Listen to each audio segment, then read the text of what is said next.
I was just regarding how great you look, and you talked about makeup, but seriously, you look amazing. I love the outfit too. Very nice. Thank you. I like to add some color to the world. It's very art. There's looks like there's art behind you, and then like the shirt. I mean, there's a lot going on. I love it. Okay, well, as long as it's not too much. I'm not a set designer. No, no, I do my best, but that is not one of my skills. it's okay. This is a very rare interview for me because I mostly talk to people I don't know, like mostly, probably 98% of the time. But what's this like your third or fourth time being on here? It's like I believe this is my fourth time with you. this is the most interviews ever on my podcast, Michelle Ann Collins. I I feel so blessed and honored. I mean, you We haven't always what have such great it's conversations. gonna happen again. And actually, I remember the one of the first ones. I was sitting on the beach listening to you tell your story Oh, of this loss. It was so emotional, and yeah. it is still today one of the best podcast episodes ever on my podcast. Like incredible. You're just so honest about your story. Oh, thank you. Yeah, and even since then it's been a journey. Yeah, sounds like it. So you have a new book coming out, right? To Two books. That's right, two books. And man, you just keep pushing forward into like loss and pain and telling that. Why? Why? Because that's such a good question. And there's lots of answers because why is a pretty open question. I think the primary driving force for me is because I want to have a joyful life. I wanted to heal and I love to write. So those two things, if you look at the science, right, writing is very can be very healing. And so I was motivated to not feel the way I felt after my husband died.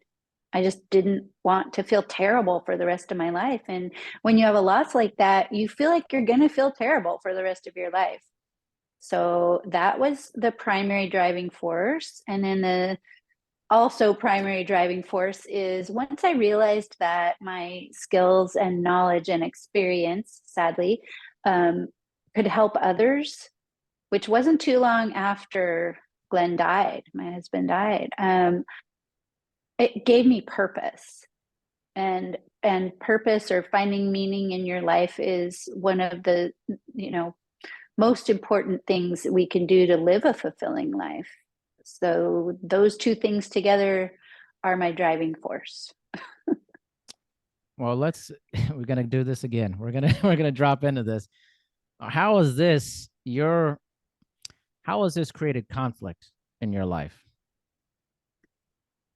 How has this created Maybe with conflict? other people in Well, your life and you're dealing with this. As how has that been maybe conflicted with other people's feeling about the loss you've had in your life? I think to be perfectly honest, I haven't had a lot of external conflict. It's been more in my internal world, like, oh, what if I say this and somebody thinks this? But Mm. once you're an author, you once you in the moments that I fully embody my inner author, you realize that you tell your story and your story is your story. And everyone else has a different story. And I have respect for their stories too.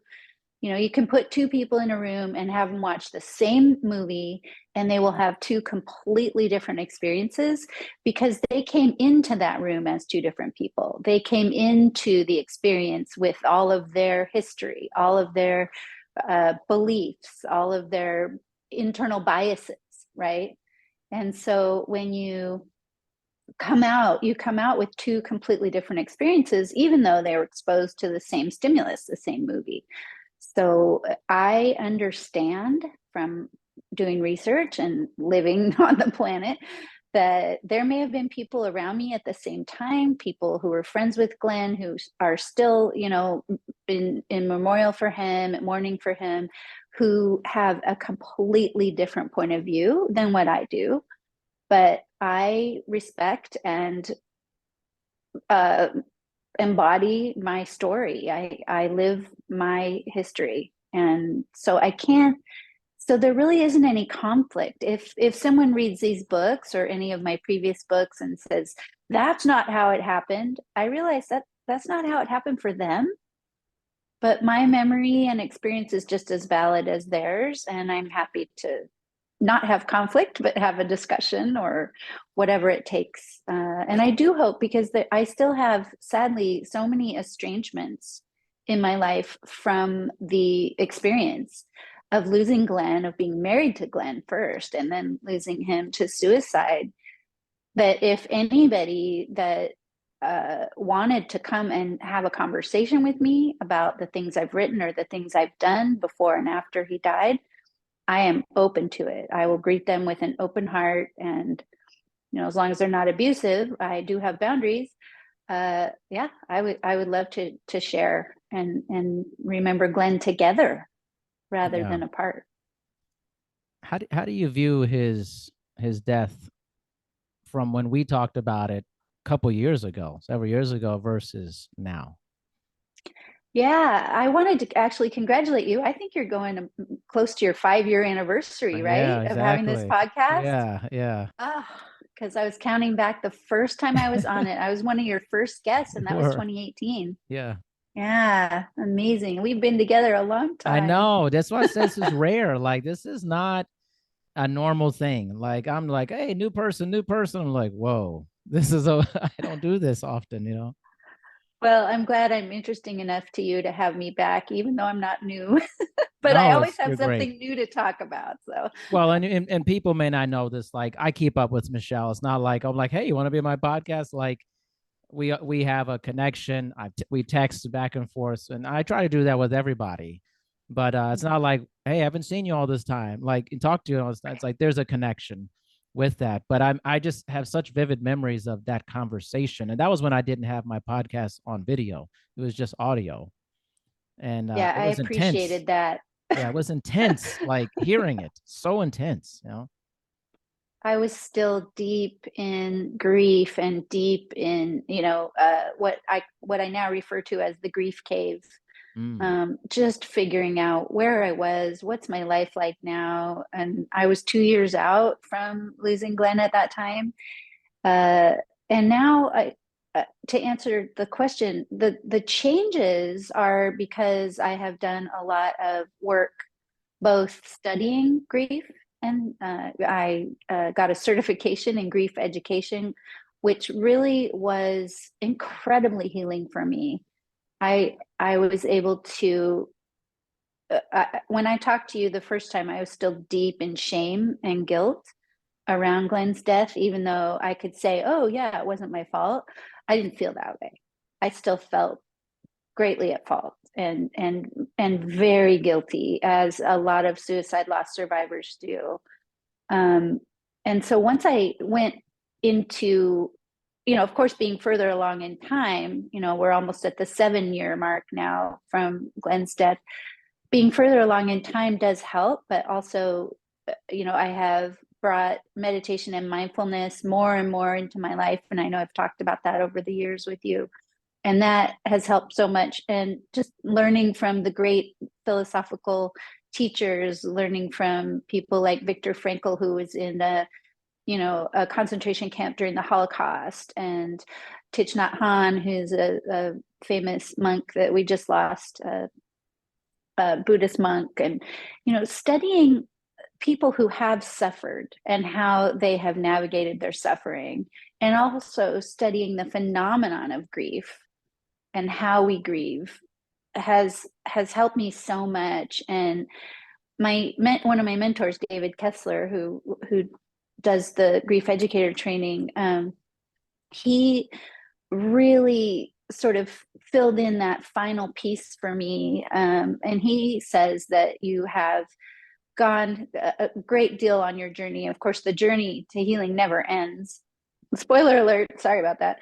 You Sorry. never complete you never completely heal from a loss like this. You grow around it. And one of the things he says that I really keep in my heart is when you can remember your loved one with more love than pain, when you can think of the person you lost more in a place of love than a place of pain, uh, and that's what I strive to do. I mean, certainly I still look back at that time and hate a lot of things about it, but I can love Glenn very much and not feel so much pain when I think about his life and his death. So I I feel like that's where I am now, and that's different than when you and I have talked before.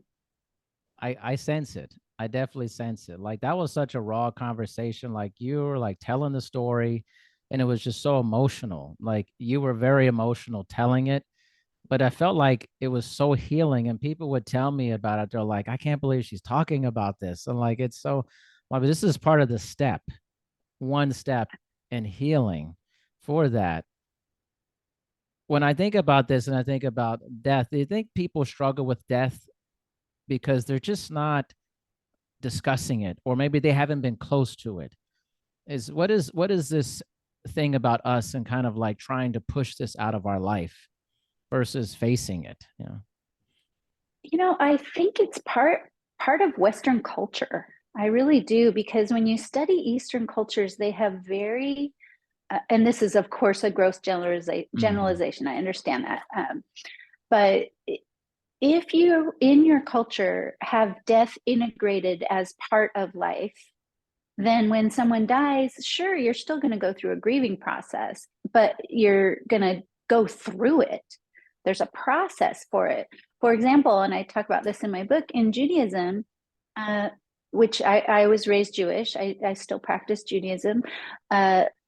When someone dies, there's a prescription for how to behave and what to do every, the first week, the first month, the first year.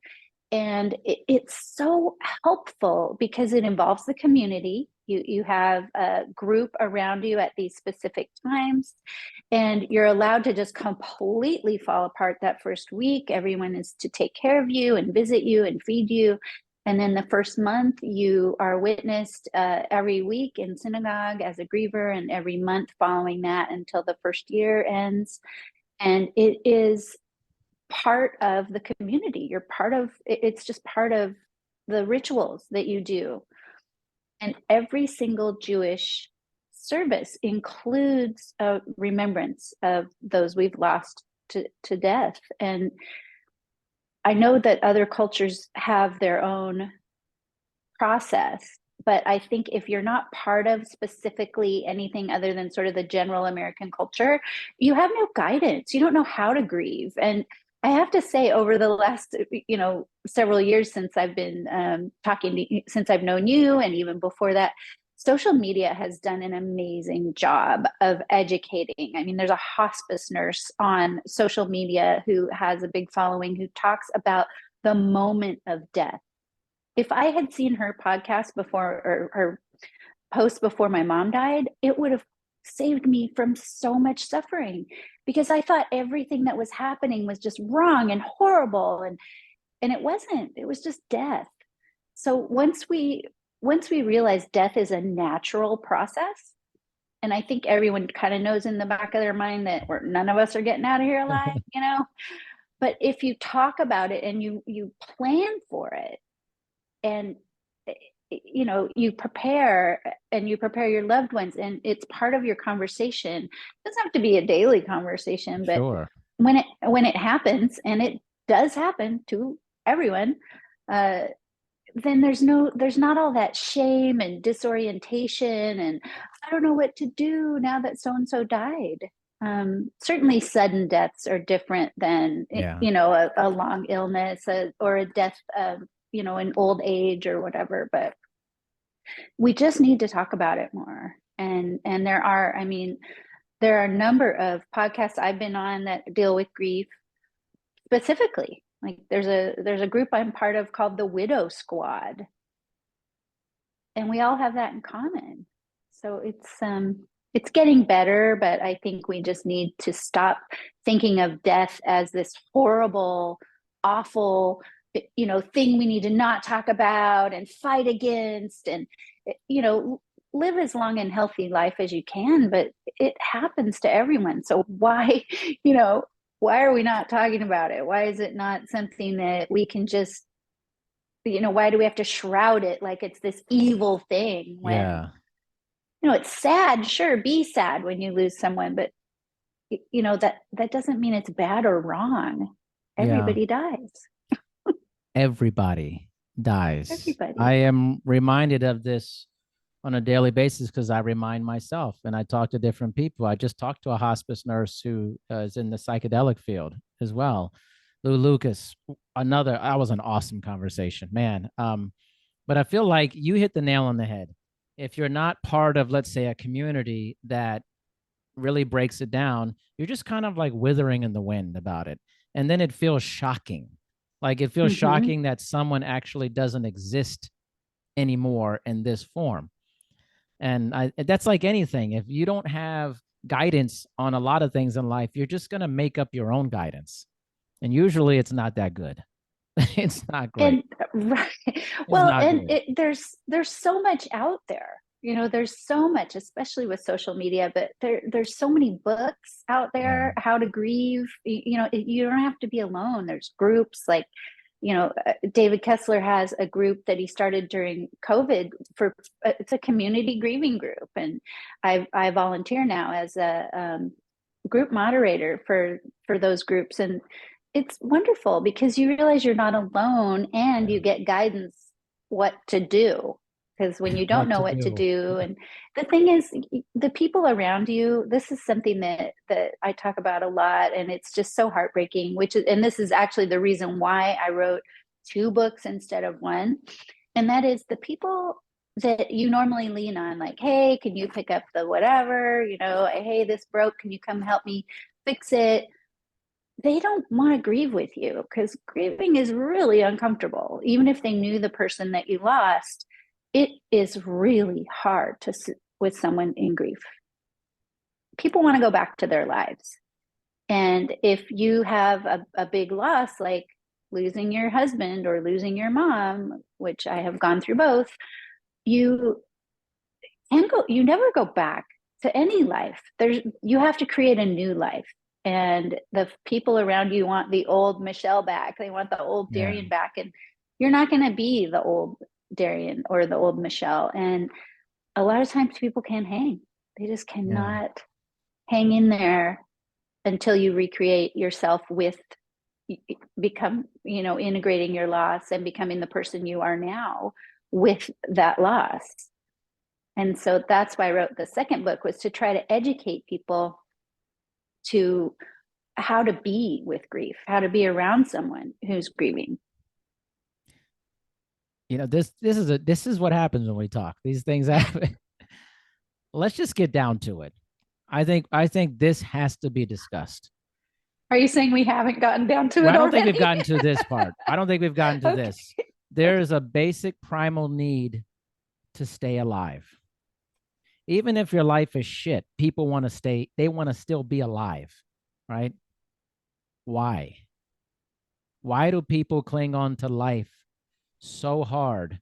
Is it because the fear of not knowing what's going to happen, or just not being around anymore? Like this, not being relevant to other people.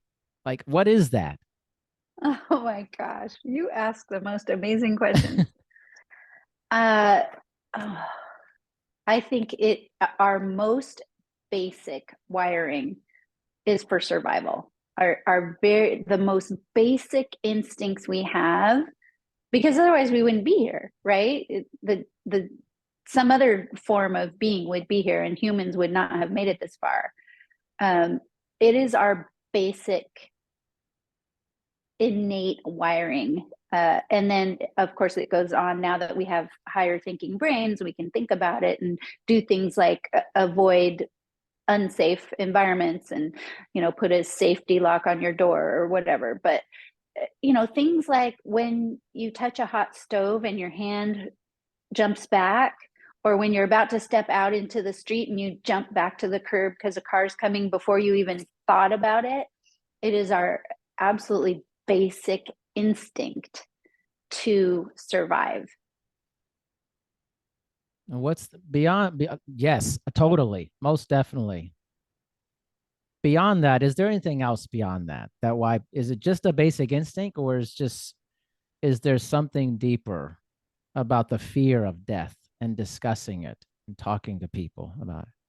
Well, and I think when we get, our basic instinct and our basic wiring goes throughout, no matter how much of a higher thinking being we've become, and our creativity and our connectivity, our love and need for community and all that. It could all, you can trace it all back to that basic survival instinct.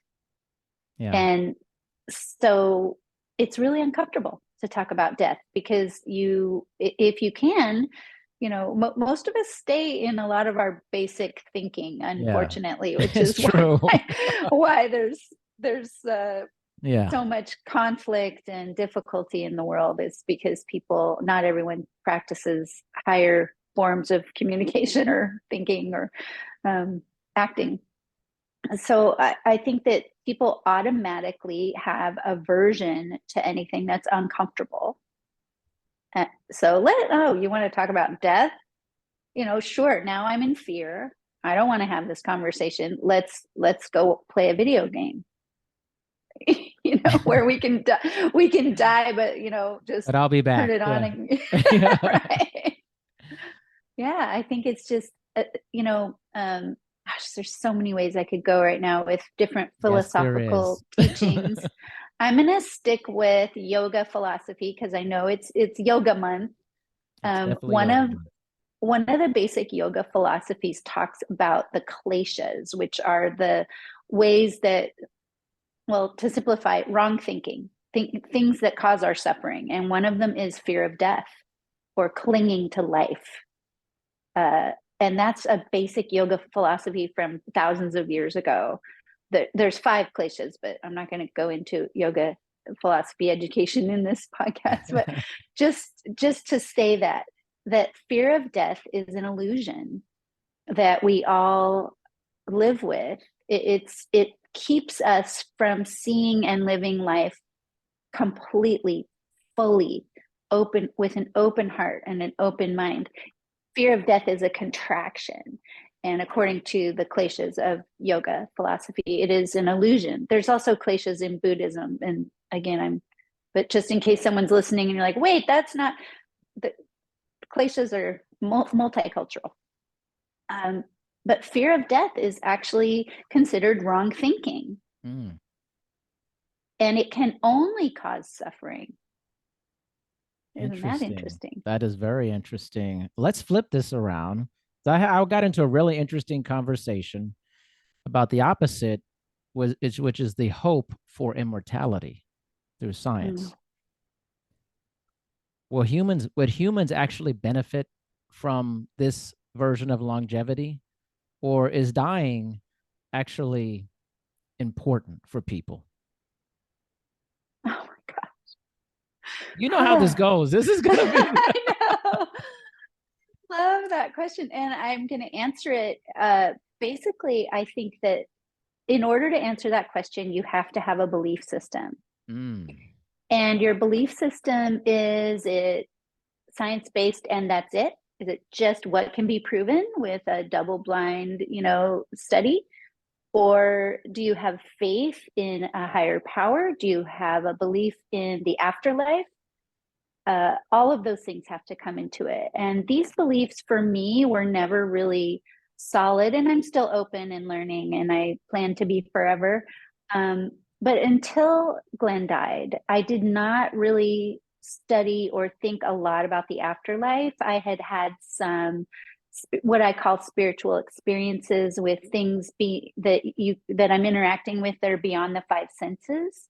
And I have had that my whole life.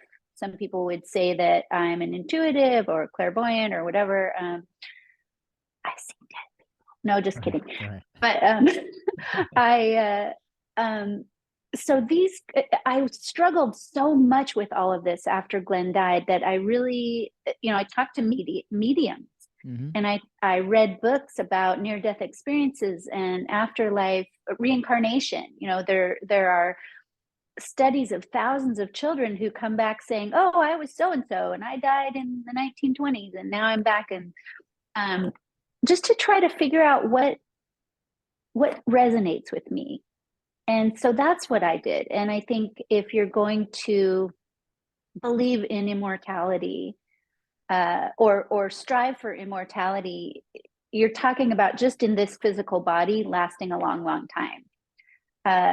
I think until we can figure out a way to keep the physical body feeling like we did in our 20s, that probably I'd leave immortality to, to the next generation till they figure that out. But I do believe there's a natural process of birth and death. I also believe that our soul is immortal.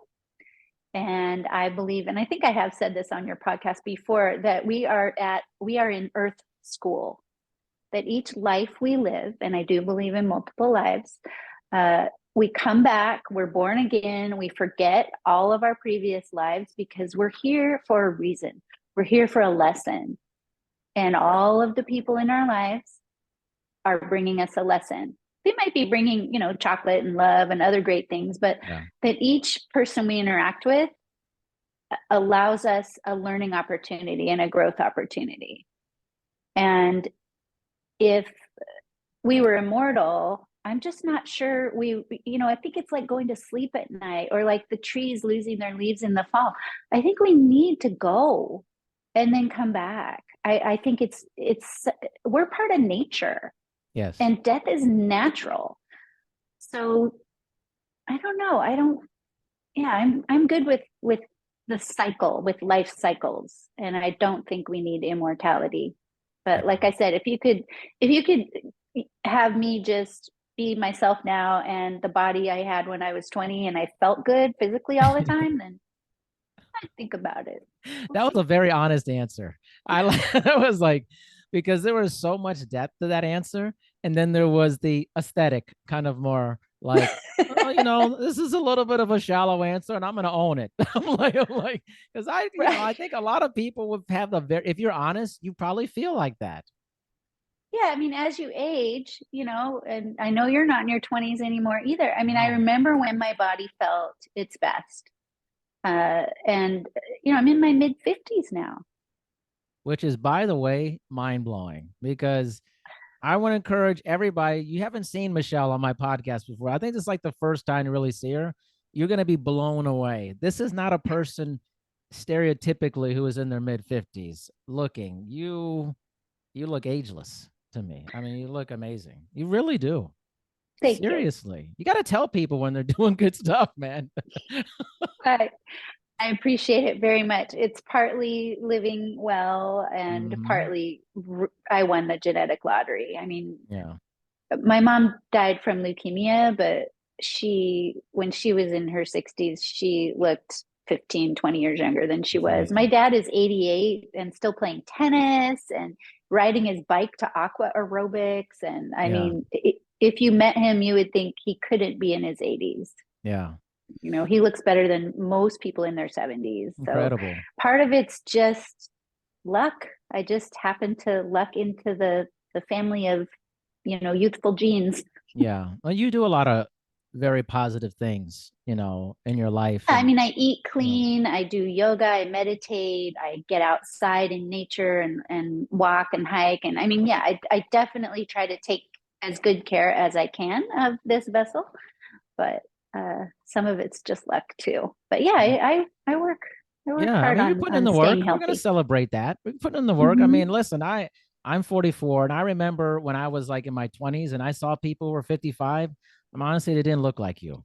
Actually, a lot of people didn't look like that. And I see more people that look like you than I've ever seen before in my life for that. Besides the genetics and stuff, there's something else happening as well. That's a whole other thing.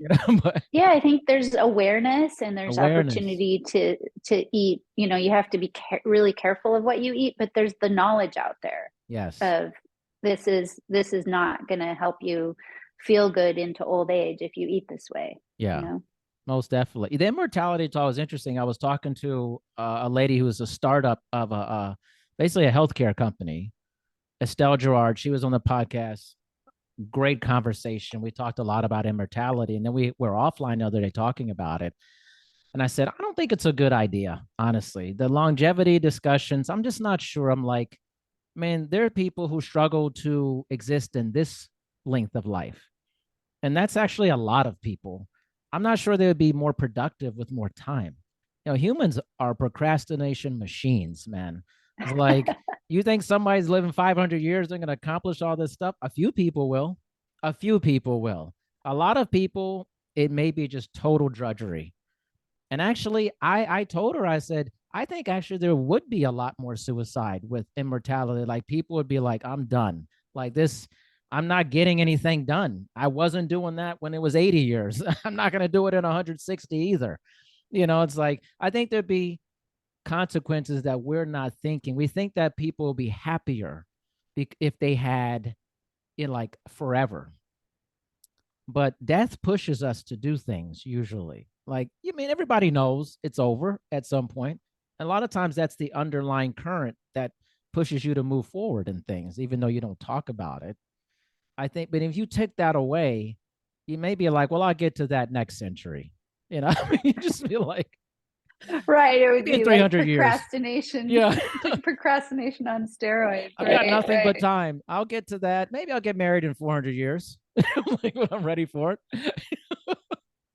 That's an interesting point of view. And I think that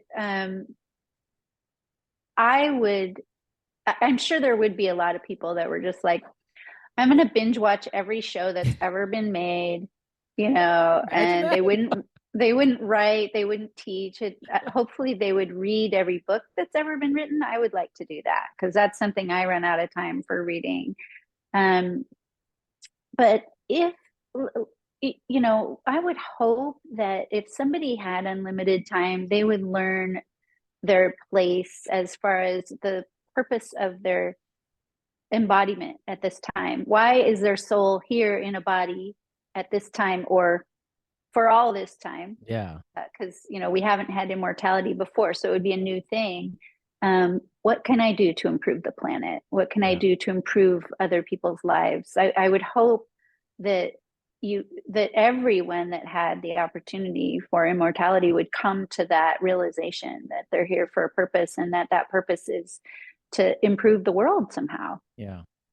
I'd like to believe that would be the case. It'd be a crazy crash course, man. I know it would just be like, it'd be pretty messy, I think. And it'd be beautiful Yeah. at the same time. But I think going back to death, I think, listen, we're not having immortality. We're having this finite existence. And death has to be a discussion. I think one of the best things I ever did in college, I took a death and dying class.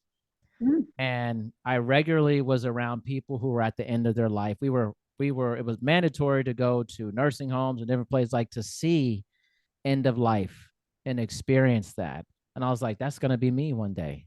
Like, Mm. I think being young and experiencing that is like, should be totally mandatory because when you're like It's 20, you eye-opening, literally don't isn't it? care about when you're 20, you think that's not going to happen to me. I will not Yeah. be dead. Like you, or now you might think they'll figure it out. Somebody will figure it out. Like, no, it's not Yeah. going to happen. Like, Yeah, I actually remember I had a big aha moment the first time I saw someone die. It was traumatic. It was a fatal car crash that I was a mm, witness to.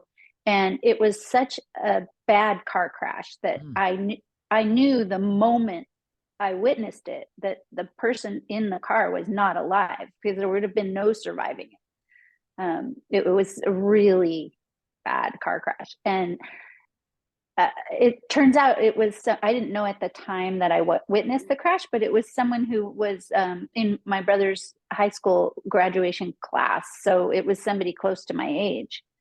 And I watched them die. I mean, I physically watched their body, be destroyed by this car accident. And it, that was my first sort of like, whoa, somebody my age. Because, when my grandmother died, she was old, and you don't take it personally is my point. yeah.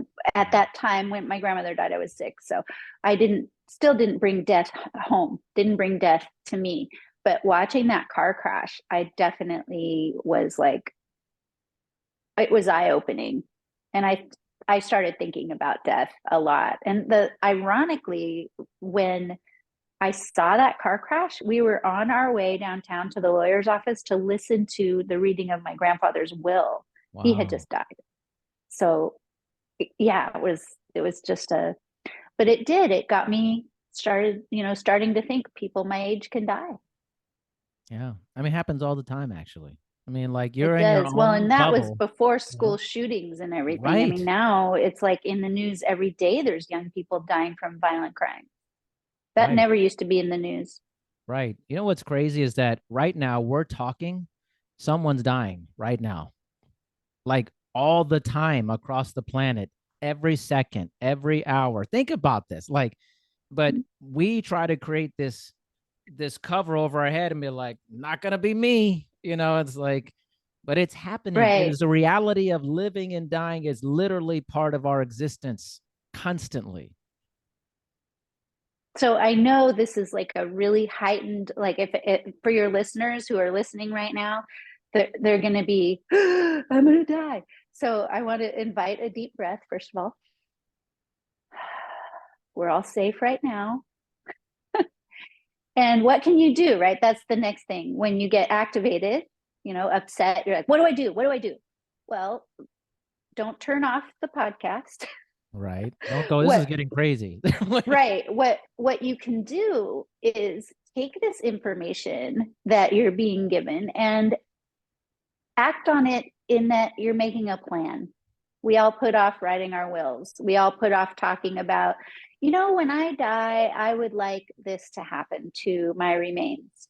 You know, um, I would like you to keep talking to me because I'm going to be around you in spirit or whatever you believe. But it's not a scary bad thing, death. I mean, sure, it's sad, especially when it's young and unexpected.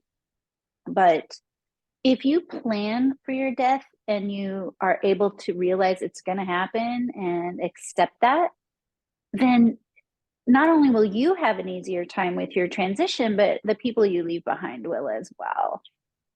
So there is something you can do other than panic and go get drunk or binge watch something. Right. Exactly. These are always the best because they're just so deep.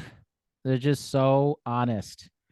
And I hope that, that I always feel like I have an urgency in me. I'm like, maybe that's crazy, but it's like, I think people ask me, like, you do all these podcasts. I'm like, I don't know. I just can't get enough of that. I can't get enough of learning about life because I know Yeah. Well, one your day it's not going to be, curiosity. I'm not going Yeah. to be here. One day, someone's going to be watching me on a podcast and a video, and I will not exist physically anymore on this planet. I actually think about Yeah. that. I'm like, this is my love letter to the earth is this podcast. I'm like, even when I'm gone, I will exist and my guests will exist hundreds of years from now. Somebody's going to watch this conversation. It will exist.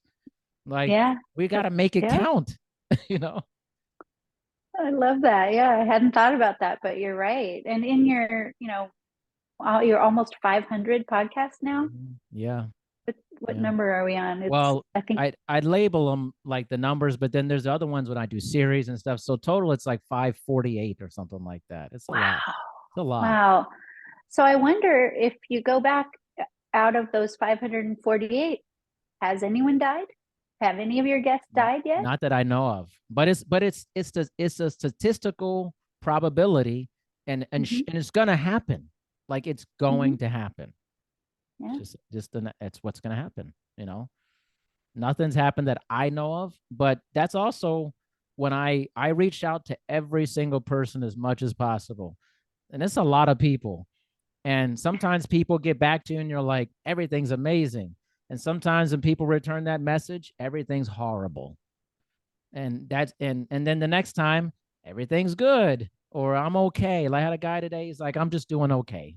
That's it. Like, maybe 6 months from now when I talk to him, it'll be incredible. But that's the Hmm. journey of life.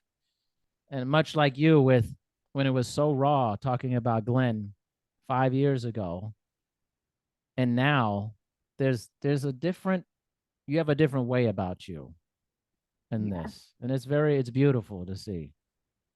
Thank you. Yeah, I've worked hard to figure out how to suffer less, and when I do suffer, accept it instead of Yeah. fighting against it. And I still suffer, but it's definitely less than I used to. You talked about the lesson, like you feel like we're meant to learn these lessons in our lives.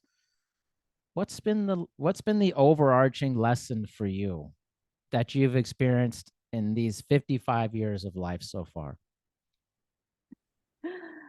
I said mid 50s, but it might be a little more than 55. No, it's okay. We don't. Nobody needs to know that. It's all right. You tell me Hey, later. I'm very honest. I I think I'm 56 actually, but anyway, 200 years from now, when someone's listening to this podcast, it won't matter. No. My overarching,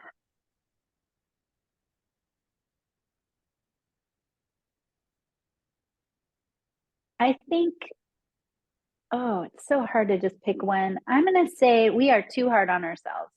That's what I'm going to say. Self love and self acceptance is so far down the list. And we start out perfect. And then we have parents and teachers and siblings who tell us we're not perfect. And we start to believe that.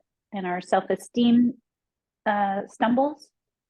And then by teenage years, or maybe even earlier, we're really hard on ourselves. And instead of our biggest fan, we become our worst critic.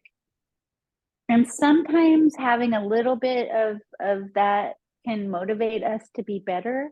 But most of the time, it's just suffering. We're just mean to ourselves. And, if you see something like, oh, I really want to lose these 5 pounds, well, don't be hard on yourself about it. Like, I'm not going to do it right now because right now I'm really into potato chips and binge watching, and Netflix and chilling. But at some point, I want to make this change. And you, as a coach, and me as a coach, we know that when we're working with our clients, they have to be ready for change. If you're not ready for change, love yourself anyway. I love my 5 pounds. I love myself because I am the beautiful expression of this physical being that came into manifestation for something. Was it to harsh on yourself for those 5 pounds? Absolutely not. Please stop. So that's, I think, the overarching thing is just be kinder to yourself. Treat yourself like you would treat your best friend. Would you look at your best friend and go, oh, heck yeah, girl, you got to lose those 5 pounds? No, No. no. You'd say, how do we be happy right now? And think about maybe a long-term plan for the 5 pounds or 20 or 50 or whatever it is. Or, Yeah. people are so hard on themselves. So that would be my overarching thing, is to just be kind, be open-hearted, be good to yourself, and then you just never know what's going to happen. Yeah. That's true. Like, well, if someone was, you have a title for your books, obviously. Yes. Would this be the same? What would be the title of your life?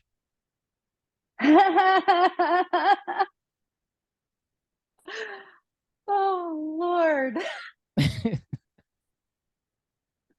The title for my life. Well, I'm going to take the easy route and Okay. just say the title of my business, which is Inhabit Joy. Hmm. And I developed that after talking to some people who are outside of, who talk to spirits and things that are beyond our five senses, and have Akashic records. And I had a human design um, session that lasted 3 hours. It's kind of like astrology, but it's so much more. I even talk about it in one of my books. I think it's the You Can't Make This Story Up, where it looked like um, someone had taken a box of spaghetti noodles and thrown them on the floor, but they could read that, and I was looking at just this mess.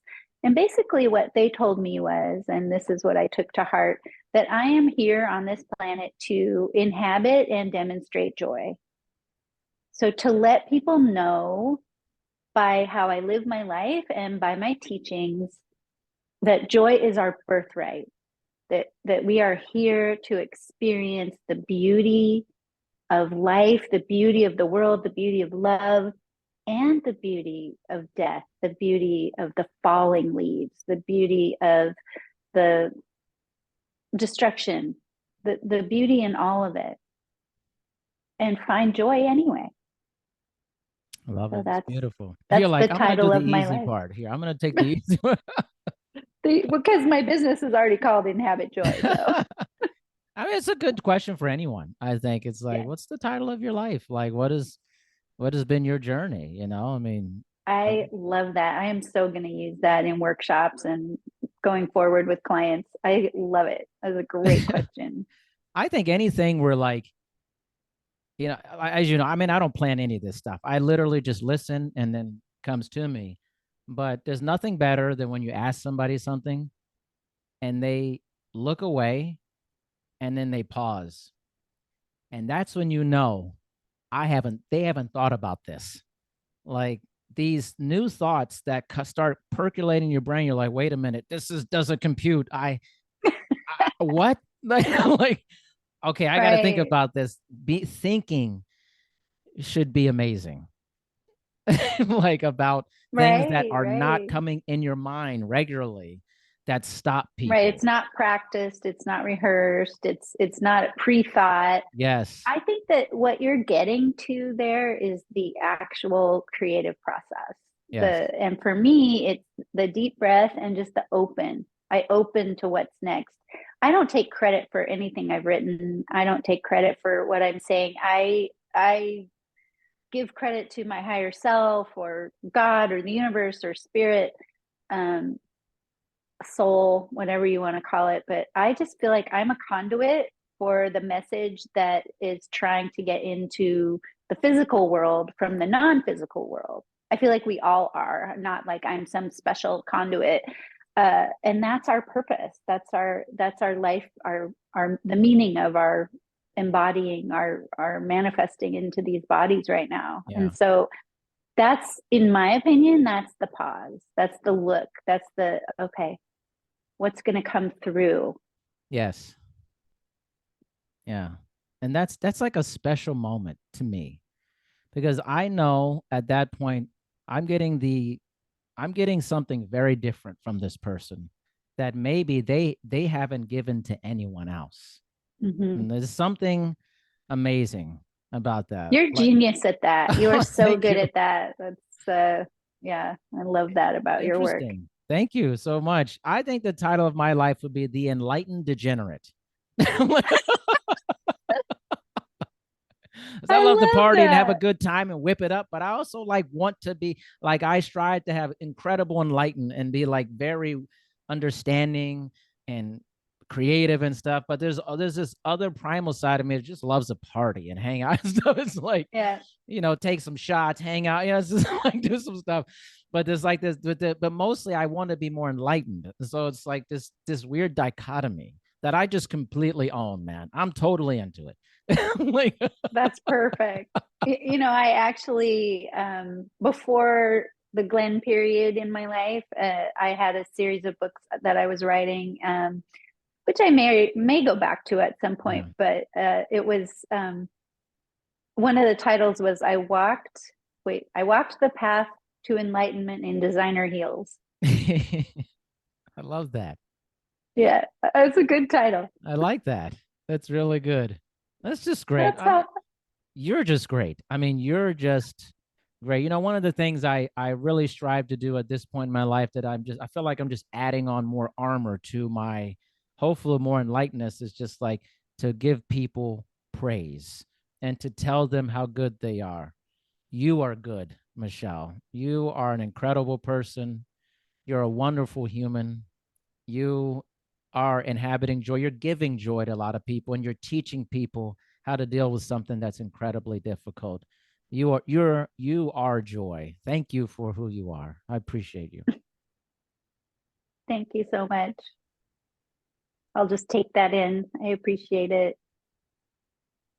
It's another thing that I've really worked hard to do, and I wish everyone else would too, and that is just take a compliment.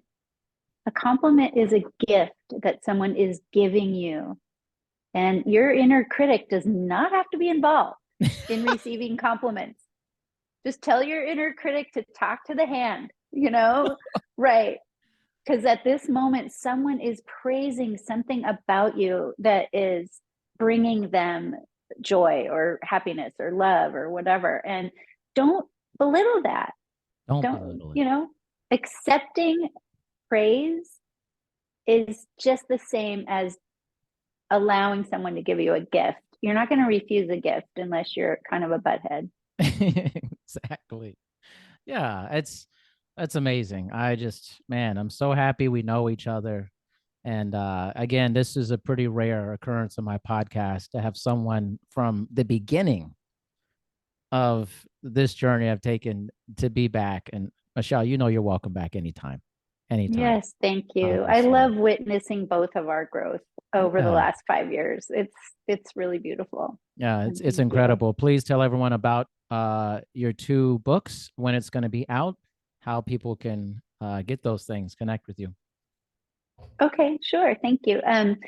So the two books are specifically designed for people who have lost a spouse or partner to suicide. The book one is Surviving Spouse or Partner Suicide Loss, a mindful guide for your journey through grief.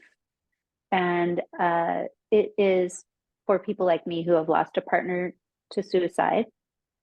And it uses mindfulness. I'm teaching mindfulness and self-love and a lot of things I talked about today to help you suffer less while you go through this very difficult journey.